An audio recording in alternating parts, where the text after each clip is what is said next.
2 महीने में लगातार काम करना है, ईमानदारी से काम करना है। साथियों, मैं मानता हूं अगर आपने मेरा साथ दिया ईमानदारी के साथ में, मैं दावे के साथ कह रहा हूं, इस मोदी सरकार को जड़ से उखाड़ के फेंक देंगे हम लोग, जड़ से। इसको पूरा, इस देश में कहीं इसे भागने के लिए जगह नहीं मिलेगी साथियों, हम जड़ से उखाड़ देंगे अगर आपने ईमानदारी से हमारा साथ दिया तो। केवल फेसबुक पे, ट्विटर पर, इस पे, व्हाट्सएप पे नहीं, इस देश को बचाने के लिए बीजेपी सरकार को सत्ता से बेदखल करना बहुत जरूरी है। और सत्ता से बेदखल बीजेपी तभी हो सकेगी जब ईवीएम खत्म हो जाएगी। और आप मान लीजिए कि जिस दिन ईवीएम खत्म उस दिन बीजेपी खत्म। सरकार को इतना डर है कि लोग अगर इकट्ठे हो जाएंगे एक जगह तो पता नहीं देश में क्या हो जाएगा, देश में पूरा बदलाव आ जाएगा। और यह सच भी है। 5 लाख रोजगार, बेरोजगार युवकों की संख्या, इधर किसानों की संख्या लाखों में, इधर मजदूरों की संख्या, और इधर हम जैसे जो लोग हैं, जागरूक लोग हैं, चाहे एडवोकेट हैं, डॉक्टर हैं, जो सामाजिक कार्यकर्ता हैं, वो सारे के सारे जो लोग हैं, यूनिवर्सिटी के बच्चे हैं, ये सारे के सारे लोग, अगर ये अलग अलग ना करके सारे लोग इकट्ठे हो जाएं और सब लोग इकट्ठे होकर एक दूसरे का साथ दें और इस सरकार के खिलाफ ताकत बनकर संघर्ष करें, तो इस सरकार की क्या हालत हो जाएगी आपको पता है जरा।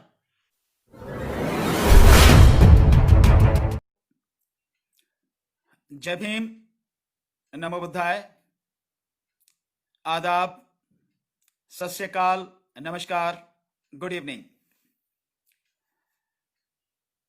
साथियों, आज 26 नवंबर को जो हमने कॉल दी हुई थी दिल्ली में जंतर मंतर पर भारत सरकार की जो जन विरोधी नीतियां हैं उनके विरोध में जो हमने कॉल दी हुई थी, उसी के संबंध में क्या हुआ है, कैसे हुआ है, वो सारी बातें आपके बीच में रखने के लिए, आपके सामने बताने के लिए मैं इस समय आपके सामने उपस्थित हुआ हूं। साथियों, पहले तो मैं आप सभी का हृदय से आभार व्यक्त करता हूं कि जिस बड़ी संख्या में पूरे देश से इस आंदोलन में हमारे साथ में लोग जुड़ रहे हैं। लगातार जो हमारा संगठन है वो और मजबूत होता चला जा रहा है। देश के हर हिस्से से लोग लगातार हमसे जुड़ते चले जा रहे हैं और केवल कहने के लिए नहीं जुड़ रहे हैं, वो वाकई में मैं मानता हूं कि पूरी ईमानदारी के साथ, पूरी सच्चाई के साथ इस संघर्ष में कदम से कदम और कंधे से कंधा मिलाकर संघर्ष करने के लिए हमारे साथ वो साथी जुड़ रहे हैं। ये जरूरी भी है साथियों। बहुत सीधी सी बात है, ये लड़ाई देश को बचाने की है। ये लड़ाई देश की जो गरीब जनता है, जो कमजोर जनता है, जो दबे कुचले लोग हैं, शोषित पीड़ित लोग हैं, उन सबकी लड़ाई है साथियों। हमारे बच्चों के आने वाले भविष्य के लिए यह संघर्ष है साथियों। इंसाफ की लड़ाई है साथियों। यह सच्चाई की लड़ाई है साथियों। ये कोई मजाक नहीं है कि कोई मजाक हो रहा हो या हम लोग किसी के साथ में मजाक कर रहे हो या आप लोग मजाक कर रहे हो या आप लोग समझ रहे हो कि मजाक हो। नहीं साथियों, ये बहुत बड़ी लड़ाई है, बहुत गंभीर लड़ाई है और सीधे सीधे मोदी सरकार से लड़ाई है साथियों, किसी और से नहीं है। मैं समझता हूं उसी से लड़ना चाहिए है, उसी से संघर्ष करना चाहिए, उसी के विरोध में खड़ा होना चाहिए जो हर आवाज को दबाने की कोशिश कर रहा हो, जिसने इस देश को बर्बाद करने की ठान रखी हो और देश को बर्बाद करने के लिए लगातार हर कार्य कर रहा हो और हर कदम उसका देश की बर्बादी के लिए ही उठता हो, उसके खिलाफ संघर्ष करना मैं समझता हूं हम सबकी बहुत बड़ी जिम्मेदारी है। अगर आज हम नहीं खड़े होते हैं साथियों, तो आने वाला समय जो होगा, जो हमारी आने वाली पीढ़ी है, उसके लिए कुछ नहीं बचेगा सिवाय बर्बादी के, सिवाय अंधकार के, कुछ भी नहीं बचेगा। हमारे बुजुर्गों ने जो कुछ हमारे लिए किया, जो हमारे महापुरुष हैं, जो देश को बचाने के लिए, आजाद कराने के लिए, जिन्होंने देश की आजादी की लड़ाई लड़ी, जिन्होंने अपना जीवन बलिदान किया, उनका जो संघर्ष है वो हम सबके लिए था। और उन्हीं की बदौलत हम सब लोग सम्मान के साथ, मजबूती के साथ आज इस देश में जिंदा हैं। तो यह हमारी भी जिम्मेदारी है, हम अपनी आने वाली पीढ़ी के लिए संघर्ष करें, अपने देश को बचाने के लिए संघर्ष करें।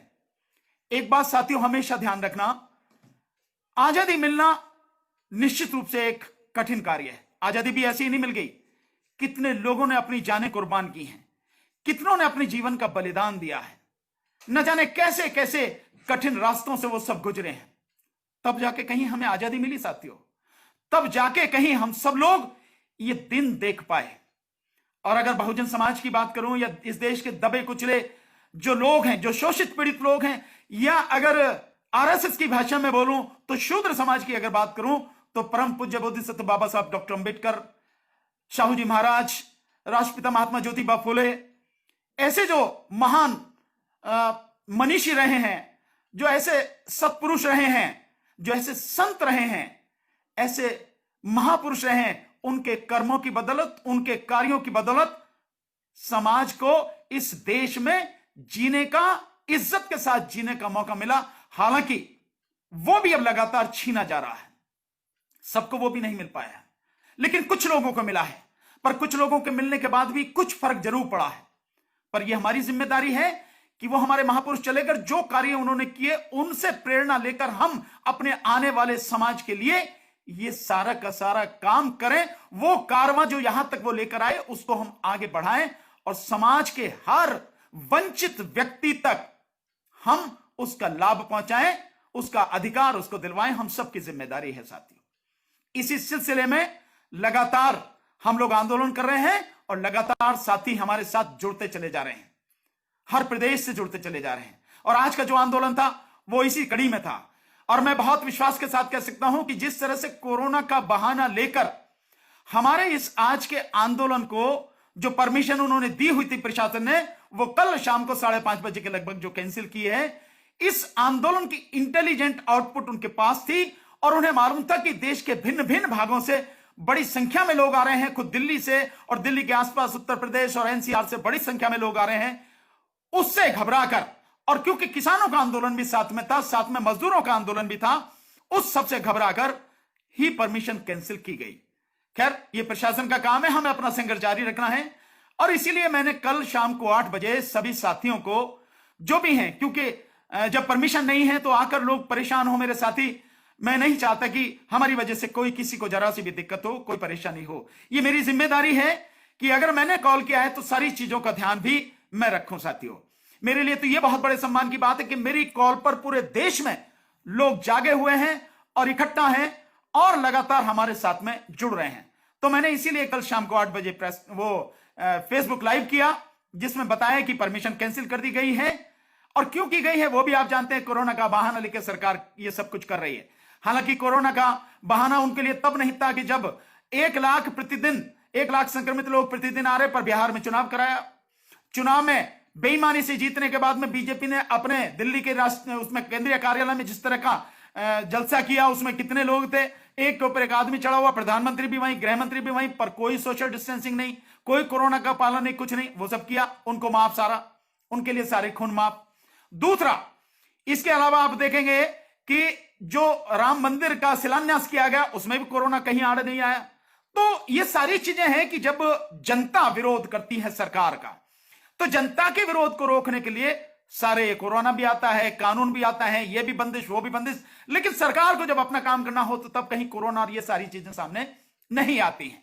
और फिर इन्हीं की आड़ में जिस तरह से सरकार ने पिछले दरवाजे से किसानों से बात किए बिना किसानों की पीठ में छुरा भोंका और 3 कानून किसान लेकर आई, जो सरकार लेकर आई किसान विरोधी, वो सारे के सारे इसी कोरोना के संकट में किए गए हैं। सब कुछ वो सारे काम जो जनता के विरोध में हो सकते हैं, देश को बर्बादी की तरफ ढकेलने वाले हैं, वो सारे के सारे सब काम सरकार ने इसी दौरान किए हैं। पर जब जनता खड़ी होती है, जब किसान खड़े होते हैं, जब मजदूर खड़े होते हैं, जब बेरोजगार युवा खड़ा होता है, तब सरकार ये सारे कानूनों का हवाला देकर, ये कोरोना संकट का हवाला देकर उनके आंदोलन को कुचलने का प्रयास करती है, उनकी परमिशन कैंसिल करती है। लेकिन बावजूद उसके भी आंदोलन रुकते नहीं है, रुके नहीं हैं। किसानों का आंदोलन आप देख रहे हैं लगातार जारी है।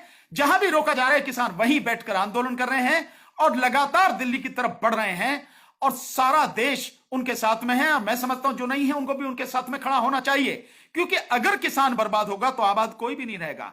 किसान के सामने अगर दिक्कत है तो दिक्कत पूरे देश के सामने है, हमें इसको समझना पड़ेगा। अन्नदाता अगर परेशान है तो सुखी कोई भी नहीं रहेगा साथियों, इस चीज को समझना है।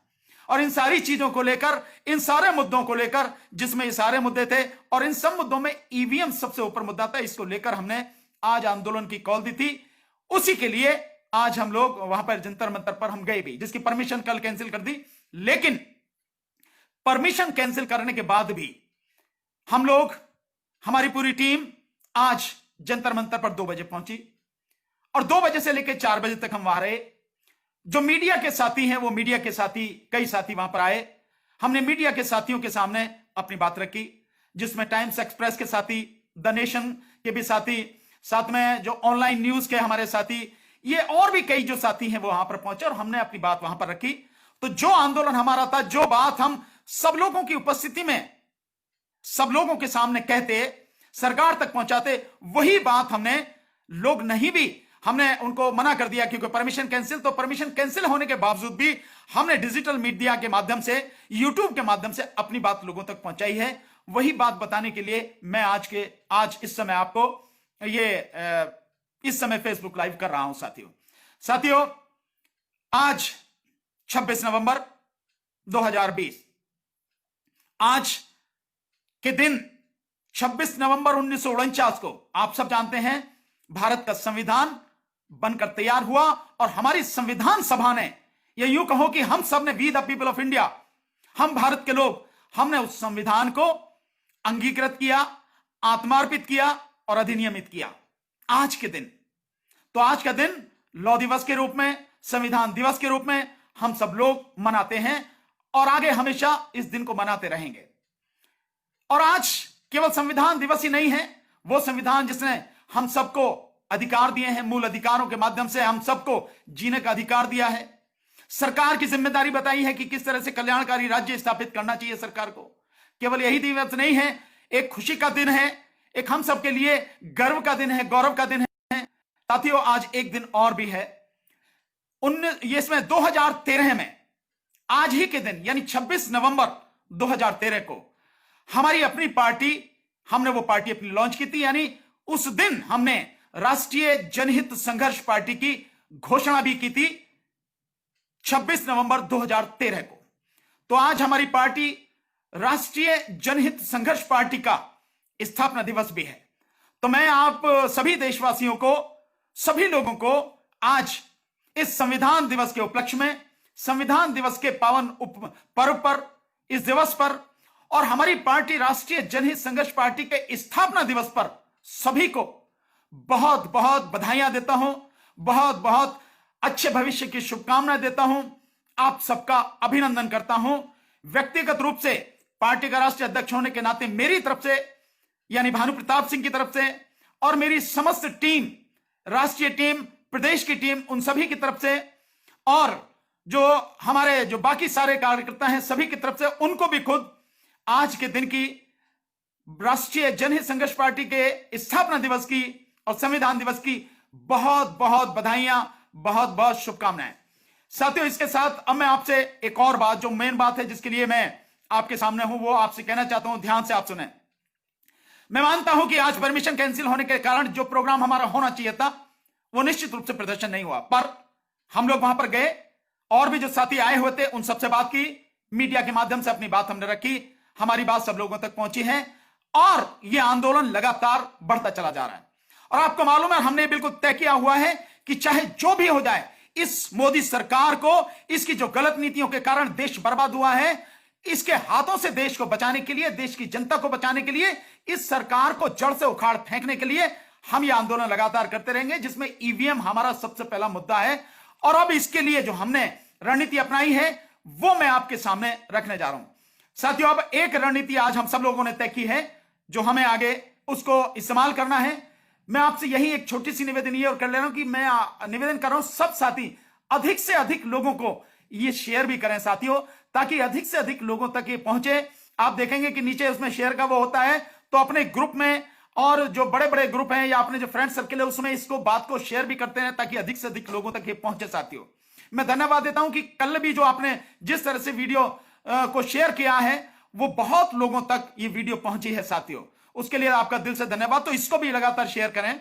जो बात मैं आपसे कहने जा रहा हूं साथियों, अब आगे आने वाले समय में आपको ध्यान होगा, हमने सबसे पहले जब हम ये आंदोलन हमने शुरू किया था तो हमने कुछ फॉर्मेट बनाए थे जो हमने एक इलेक्शन कमीशन ऑफ इंडिया को देने के लिए किया था, एक हमने राष्ट्रपति को किया था, एक हमने जो है सुप्रीम कोर्ट के जजेस को देने के लिए हमने फॉर्मेट बनाया था, जिसमें हमने सिग्नेचर कैंपेन चलाने के लिए कहा था कि जो लोग हैं, जो भी मतदाता हैं, वो सारे के सारे लोग यानी 18 साल और उससे ऊपर के जितने भी लोग हैं वो सब एक सिग्नेचर कैंपेन के माध्यम से अपना सिग्नेचर करें, अपना नाम लिखें और वो हम करोड़ों की संख्या में सिग्नेचर इकट्ठा करके ताकि हम सुप्रीम कोर्ट के सामने रख सकें, हम संसद के सामने रख सकें, ताकि लोगों को यह पता लगे, संसद को पता लगे, सुप्रीम कोर्ट को पता लगे कि भाई इतने लोग चाहते हैं कि इस देश में ईवीएम खत्म हो, मोदी सरकार इस्तीफा दे, लोकसभा भंग हो और दोबारा से बैलेट पेपर के माध्यम से लोकसभा चुनाव होने चाहिए।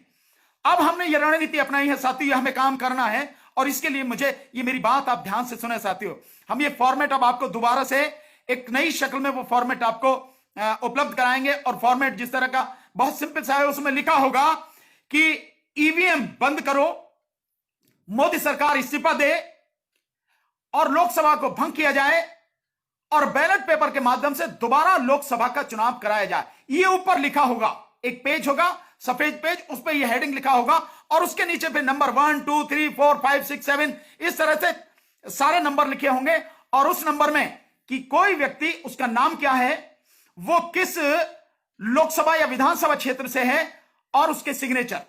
ये हम कैंपेन लगातार चलाएंगे और अब हम इसको केवल हम इसी तरह से नहीं कि जैसे मैनुअल, माना ये फॉर्म लेके आप जा रहे हैं, सपोज ये मानिए कि मुझे एक जिम्मेदारी दी गई कि भाई मैं इस शहर में हूं या इस गांव में हूं तो यहां से लोगों के सिग्नेचर कराना मेरी जिम्मेदारी है और मान लिया कि मुझे दिया गया कि भाई 10,000 सिग्नेचर मुझे कराने, तो मेरी जिम्मेदारी है मैं वो फॉर्म लेके जाऊंगा, लोगों को बताऊंगा कि हम ईवीएम के विरोध में ये कर रहे हैं और आप क्योंकि मताधिकारी हैं, आप मत दे सकते हैं, वोटर हैं, तो आप अगर ईवीएम के विरोध में हैं तो इस पर नाम लिखें और अपने सिग्नेचर करें। ये कैंपेन हमें चलानी है, तो ये फॉर्मेट उपलब्ध रहेगा और ये केवल मैनुअली नहीं, फिजिकली नहीं, ये डिजिटल मीडिया पे भी रहेगा।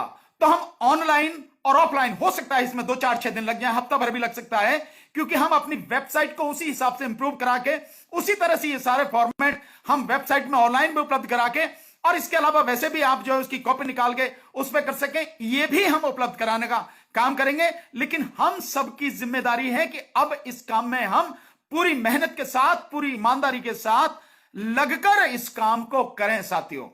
अगर हम नहीं कर पाते हैं तो दोषी कोई और नहीं होगा साथियों, हम ही होंगे। तो हमने सोचा यह है कि अब हम बाकायदा एक लेटर, हमारे पास सारे सबूत हैं, हमारे पास सारे फैक्ट हैं, सारे हमने पहले जो ईवीएम के विषय में हमने जो पेपर बनाया तो उस पर सब कुछ पर आंकड़े दे रखे हमने दे रखा है, लेकिन अब हम उसको बाकायदा उसको लिखकर, एक तरीके से लिखकर हम उसको सुप्रीम कोर्ट के सभी जजेस को भेजेंगे। जो 24 हाई कोर्ट हैं पूरे देश में, हाई कोर्ट, 24 हाई कोर्ट के सभी जजेस को हम भेजेंगे। जो लोकसभा के मेंबर हैं 543, जो राज्यसभा के मेंबर हैं 245, हम उन सबको भेजेंगे। जो विधानसभाएं हैं, सभी विधानसभा पूरे देश में तकरीबन 30 विधानसभाएं हैं और विधान परिषदें हैं, यानी एमएलए और एमएलसी जो हैं, हम उनको भी ये भेजेंगे, उनको भी कहेंगे और वो सारा लिख के मटेरियल उनको भी रिक्वेस्ट करेंगे कि इस बात में आप आवाज उठाइए, ईवीएम पूरी तरह से खत्म होना चाहिए, क्योंकि इस देश में आधी से अधिक आबादी अनपढ़ है, पढ़े लिखे भी ईवीएम को नहीं जानते कैसे ये काम करती है, सिवाय सॉफ्टवेयर इंजीनियर के। तो ईवीएम को हटाना हम सबका धर्म होना चाहिए और अगर वो नेता, एमएलए, एमपी इसमें हमारा साथ नहीं देते हैं, जनता का साथ नहीं देते हैं, तो जनता के सामने उनका चेहरा भी नंगा होना चाहिए कि ये लोग आपकी वोटों से जीत के आते हैं और वहां जाके मस्ती करते हैं और आपके हित का कोई काम नहीं करते। ये काम भी हम लोग शुरू करेंगे। तो उसके लिए मैं ये चाहता हूं कि उसकी सपोर्ट में हम सब, हमारे पास में करोड़ों लोगों के ये दस्तखत होने चाहिए, ये सपोर्ट होनी चाहिए कि जो लोग करोड़ों की संख्या में, कि वो ईवीएम का इस्तेमाल किसी भी तरह से भारत में किसी भी चुनाव में नहीं चाहते, ना लोकसभा में और ना ही आपके जो है विधानसभाओं में और ना ही किसी नगर पालिका, पंचायत, किसी भी तरह के इलेक्शन में ईवीएम नहीं चाहते। इसकी सपोर्ट में हमें करना पड़ेगा साथियों, बार बार ये कहा जाता है कि चंद लोग हैं बस केवल वही ईवीएम की बात कर रहे हैं। विपक्ष कहां है? विपक्ष मर चुका है। आप ये मान लीजिए, विपक्ष नहीं है, विपक्ष खत्म हो गया, जनता ही विपक्ष है। मैं बार बार इस बात को कह रहा हूं, आप और हम ही विपक्ष हैं। हमारी लड़ाई है, हम ही को लड़नी पड़ेगी। इसलिए इस लड़ाई को हमें लड़ने के लिए तैयार रहना और तरीके से इस लड़ाई को अब लड़ना है साथियों। और तरीका यह है कि हम अपनी जिम्मेदारी समझें। केवल आप मुझे फोन करके या फेसबुक पे लाइक करके या कमेंट लिख के या यूट्यूब पर कमेंट लिख के केवल यहीं तक आपको सीमित नहीं रहना है साथियों। अगर यहीं तक सीमित रहना है तो आप समझ लीजिए कि ये ईवीएम नहीं हटेगा। ये गंदगी जो इस सरकार ने फैला रखी है ये कम नहीं होगी, ये खत्म नहीं होगी। इसलिए हमें अपनी जिम्मेदारी को समझना होगा। हम उस जिम्मेदारी को समझें और उस जिम्मेदारी को समझकर हम बाकायदा उसके लिए काम करें। ये हमें करना होगा, हमें काम करना होगा। इसलिए मैं चाहता हूं साथियों, इस देश में 2019 के चुनाव में 90 करोड़ लोग मतदाता रहे हैं, जिनमें से 61 करोड़ लोगों ने वोट डाली है। और आपको जानकर हैरानी होगी साथियों कि इस देश में 60% से ज्यादा लोग इस सरकार के विरोध में हैं जिन्होंने वोट डाली है। यह स्थिति आप समझें तो हमको इसको समझना होगा। और कम से कम ये एक बड़ी स्थिति जरूर है, मैं मानता हूं, और ये काम बड़ा है, छोटा नहीं है, और हमको करना और हम कर सकते हैं। हमें तकरीबन 50 करोड़ लोगों को, क्योंकि 90 करोड़ अगर मतदाता हैं तो आधे से अधिक हम मान के चलते हैं, 50 करोड़ मतदाताओं के सिग्नेचर कराकर देश की सुप्रीम कोर्ट के सभी जजों के सामने रखने हैं, देश के राष्ट्रपति के सामने रखने हैं, संसद के सामने रखने हैं, इलेक्शन कमीशन के सामने रखने हैं, विधानसभाओं के सामने रखने हैं, ताकि ये बता सकें हम, ये सब मेरी बात नहीं, हम सबकी जिम्मेदारी, हम सबको करना, ताकि ये बता सकें कि इस देश के बहुसंख्यक मतदाता नहीं चाहते इस देश में ईवीएम इस्तेमाल की जाए। ईवीएम को और वीवीपैट को तत्काल प्रभाव से हटाया जाए और बैलेट पेपर से चुनाव कराए जाए। केवल हमारे कहने की बात नहीं, हम कह रहे हैं, आप भी कह रहे हैं, पूरा देश कह रहा है, माहौल बनना है। लेकिन अब कागजी सबूत के माध्यम से हमको इस लड़ाई को लड़ना है। और सुप्रीम कोर्ट के वो जजेस जो जनता की आवाज सुन नहीं रहे, हमें जनता की आवाज को उन्हें सुनाना है। जनता की आवाज को वो सुने, उस पर काम करें, और कोर्ट के माध्यम से ही सही, कम से कम कहीं से भी किसी तरह की बात हो जो जनता की आवाज हो, उसको पीआईएल ट्रीट करके वो इस पर सुनवाई करके ईवीएम को हटाएं। नहीं तो उसके साथ साथ में जन आंदोलन हमारा ही है, हमारा होगा ही होगा। तो मैं आपसे यही कहना चाहता हूं साथियों, हमें काम करना है। और इसके लिए जैसे मैंने बताया, कम से कम 50 करोड़ लोगों के दस्तखत कराकर हमें देने होंगे सुप्रीम कोर्ट को, संसद को, इलेक्शन कमीशन वगैरह सबको, राष्ट्रपति को भी। ये टारगेट बड़ा है, लेकिन ये लड़ाई भी बड़ी है साथियों। ये लड़ाई बड़ी गंभीर लड़ाई है। ये लड़ाई कोई मजाक नहीं है साथियों। ये भारत के जिंदा रहने की लड़ाई है साथियों। ये भारत की आजादी की लड़ाई है साथियों। ये देश के लोगों के भविष्य की लड़ाई है, हमारे बच्चों के भविष्य की लड़ाई है साथियों। और हमें पूरी ताकत से ये लड़ाई लड़नी ही पड़ेगी साथियों। केवल हम कहकर अब चुप नहीं लगा सकते, हमको पूरी ईमानदारी के साथ अब नीचे उतरकर काम भी करना पड़ेगा, काम कर कर दिखाना पड़ेगा। और इसके लिए मैं साथियों आप सबसे मेरा निवेदन है, जो साथी पूरी ईमानदारी के साथ हमारे इस आंदोलन से जुड़ रहे हैं, जो ये मानते हैं कि हम जो ईवीएम के खिलाफ और भारत सरकार या मोदी सरकार की तमाम जन विरोधी नीतियों के खिलाफ लगातार आंदोलन कर रहे हैं, वो हमारे साथ हैं, तो उनको हमारे साथ कंधे से कंधे मिलाकर अब काम भी करना पड़ेगा साथियों। और काम इसके लिए जो भी साथी ईमानदारी से हैं, वो साथी अपना नाम, पता, फोन नंबर हमें दें, ईमेल आईडी दें, ताकि हम उनको इसमें जोड़ सकें, एक ग्रुप बना सकें। और हम ये चाहते हैं कि ये ग्रुप, पूरा जो ग्रुप है, वो न केवल बल्कि स्टेट लेवल पे, बल्कि स्टेट लेवल से नीचे डिवीजन यानी मंडल लेवल पे बने, जिला लेवल पर बने, तहसील लेवल पर बने, विधानसभा लेवल पर बने, और उसके साथ ब्लॉक लेवल पर बने, और नीचे तक जहां तक भी बन सकता है वो बने। हर जिले से आप मान के चलिए कि 543 लोकसभा क्षेत्र हैं, तो हर लोकसभा क्षेत्र से कम आधे से अधिक लोगों की ये आनी चाहिए राय, जिसमें यह सिद्ध हो कि भाई ईवीएम के विरोध में, यह पूरा देश ईवीएम के विरोध में खड़ा है। और इतने करोड़ लोग अगर ईवीएम नहीं चाहते, तो साथियों इस सरकार को और इसको सुप्रीम कोर्ट को यह कदम उठाने के लिए मजबूर होना पड़ेगा कि भाई ईवीएम को जब इतने करोड़ लोग नहीं चाहते, और वो भी मतदाता, इसमें ध्यान रखें 18 साल और उससे ऊपर की उम्र के जो लोग हैं, जो मतदाता हैं, जो वोट दे सकते हैं, वोट देने के अधिकारी हैं, वही लोग इसमें भाग लें। और उन्हीं लोगों के नाम, उन्हीं लोगों के सिग्नेचर होने चाहिए, और उन्हीं लोगों के माध्यम से ये आगे पहुंचना चाहिए साथियों।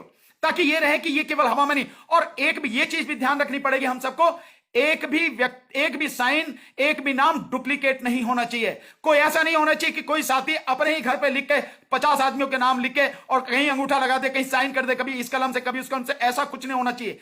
ईमानदारी मींस ईमानदारी, पूरी सच्चाई के साथ में हमें ये काम करना है, ये आंदोलन करना है, ये लड़ाई लड़नी है। इसलिए जो भी साथी इसमें जुड़ना चाहते हैं ईमानदारी से, वो अपना नाम, फोन नंबर, ईमेल आईडी, जो भी पते हैं हमें दें, ताकि हम जिले लेवल पर और तहसील लेवल तक, नीचे लेवल तक हम ये टीम बना सकें, जैसा मैंने अभी आपको बताया है साथियों।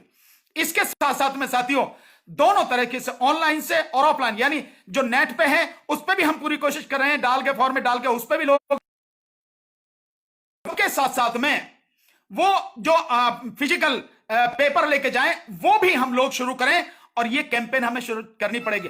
और ये कैंपेन साथियों हमें करनी पड़ेगी 26 जनवरी 2091 में, 26 जनवरी 2021 साथियों, सॉरी 26 जनवरी 2021, यानी अगले साल। अब से लेके पूरे 2 महीने हैं। हमें इस 2 महीने में लगातार काम करना है, ईमानदारी से काम करना है साथियों। मैं मानता हूं अगर आपने मेरा साथ दिया ईमानदारी के साथ में, मैं दावे के साथ कह रहा हूं, इस मोदी सरकार को जड़ से उखाड़ के फेंक देंगे हम लोग, जड़ से। इसको पूरा, इस देश में कहीं इसे भागने के लिए जगह नहीं मिलेगी साथियों, हम जड़ से उखाड़ देंगे। अगर आपने ईमानदारी से हमारा साथ दिया तो, केवल फेसबुक पे, ट्विटर पर, इस पे, व्हाट्सएप पे नहीं, ईमानदारी से हमारा साथ दीजिए साथियों। मेरा आपसे यही कहना है साथियों। तो इस सारी चीज को समझते हुए हमें कदम से कदम मिला के साथ देना। 26 जनवरी 2021 तक हमें यह काम पूरा करना है। और उसके बाद में साथियों 31 जनवरी 2021, ध्यान रहे साथियों, यानी उसके ठीक 5 दिन बाद, अब से 2 महीने के 5 दिन बाद, यानी ठीक 65 दिन बाद, यानी 31 जनवरी 2021 को हम लोग दिल्ली में जबरदस्त आंदोलन करेंगे, जिसमें हमारे वो सारे साथी, वो सारे कार्यकर्ता जो इस आंदोलन में हमारे साथ काम कर रहे हैं, ईमानदारी से काम कर रहे हैं, संघर्ष कर रहे हैं, लगातार जुटे हुए हैं। और जो सिग्नेचर कैंपेन है ऑनलाइन और ऑफलाइन, इस सिग्नेचर कैंपेन को जो सफल बनाने के लिए जो तन मन धन से काम कर रहे हैं, वो सारे के सारे साथी उसमें भाग लेंगे। मैं ऐसी उम्मीद करता हूं, और अगर आप मानते हैं हमें कि हम सही रास्ते पर चल रहे हैं, तो हमारा साथ दीजिए साथियों। इस देश को बचाने के लिए बीजेपी सरकार को सत्ता से बेदखल करना बहुत जरूरी है। और सत्ता से बेदखल बीजेपी तभी हो सकेगी जब ईवीएम खत्म हो जाएगी। और आप मान लीजिए कि जिस दिन ईवीएम खत्म, उस दिन बीजेपी खत्म। तो आप ध्यान रखिए, मैं आपको कह रहा हूं, हमें सिग्नेचर कैंपेन करनी है। किस तरह से करनी है वो मैंने बता दिया, क्या करना है वो मैंने बता दिया। 26 जनवरी 2021 तक का टाइम, 31 जनवरी 2021 को हम सब लोग दिल्ली में मिलेंगे। और उससे पहले हमारी टीम पूरे तहसील, ब्लॉक लेवल तक पूरी बन जानी चाहिए, विधानसभा लेवल तक बन जानी चाहिए।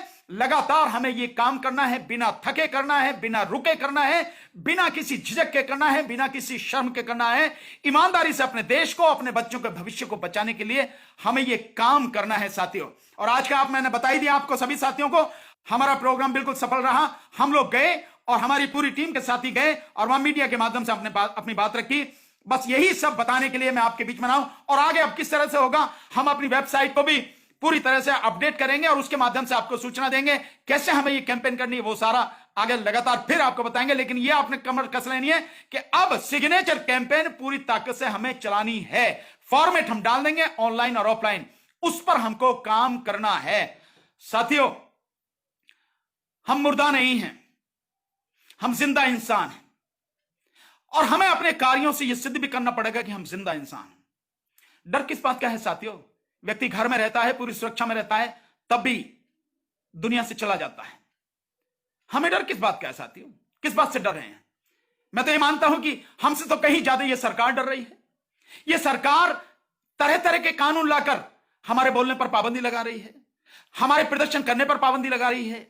यह सरकार का डर नहीं है तो क्या है? अगर सरकार को डर नहीं है तो आने दो, कोई भी आए, आंदोलन करे, प्रदर्शन करे, करने दो, उसकी बात सुनो, मानो ना मानो अलग बात है, लेकिन सुनो। पर सरकार सुनना भी नहीं चाहती, सरकार लोगों की संख्या देखना भी नहीं चाहती।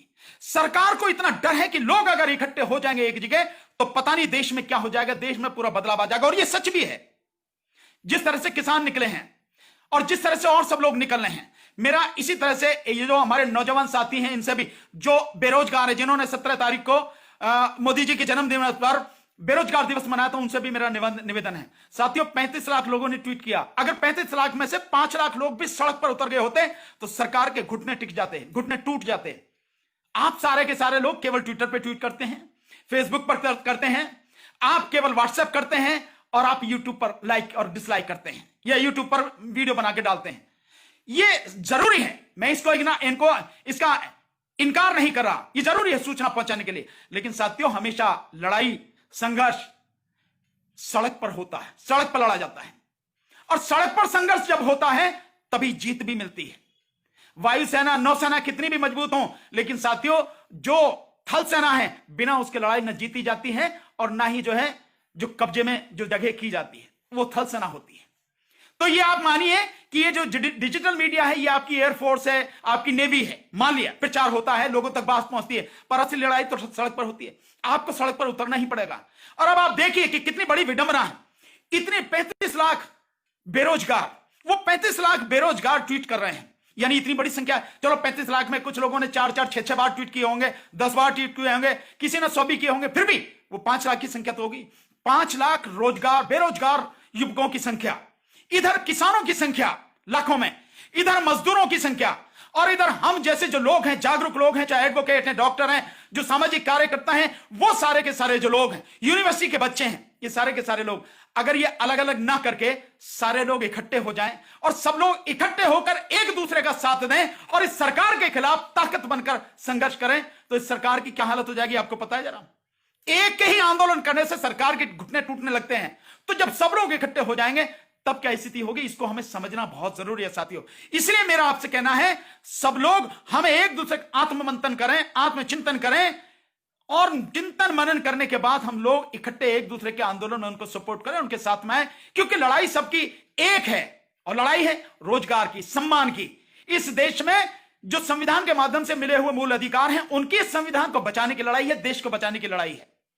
और जिसके खिलाफ लड़ने वो भी एक ही है, मोदी सरकार, भारत सरकार, उसके खिलाफ लड़ना है। तो इसलिए हमको उनके खिलाफ इकट्ठा होकर लड़ना है ताकि लड़ाई जीती जा सके। बस यही कहने के लिए मैं आपके बीच में आया हूं। मुझे उम्मीद है आप मेरी बात को ध्यान देंगे बात पर, और इसको समझेंगे, और इकट्ठे होकर मिलकर हम संघर्ष करेंगे। बहुत बहुत शुक्रिया, आप इतने समय तक जुड़े रहे। जिन साथियों ने भी शेयर किया है, मैं उनका दिल से आभारी हूं। जो साथी भी इस समय यहां जुड़े हैं, मैं उनका दिल से आभारी हूं। जो साथी लगातार हमें साथ दे रहे हैं, हमारा कदम से कदम मिलाकर और कंधे से कंधा मिलाकर हमारे साथ में खड़े हैं इस आंदोलन में, हर पूरे देश से जितने भी लोग जुड़े हैं, उन सबका मैं हार्दिक अभिनंदन करता हूं, दिल से आभार व्यक्त करता हूं। बहुत बहुत शुक्रिया साथियों। जय भीम, नमो बुद्धाय, आदाब, सत श्री अकाल, नमस्कार, गुड नाइट।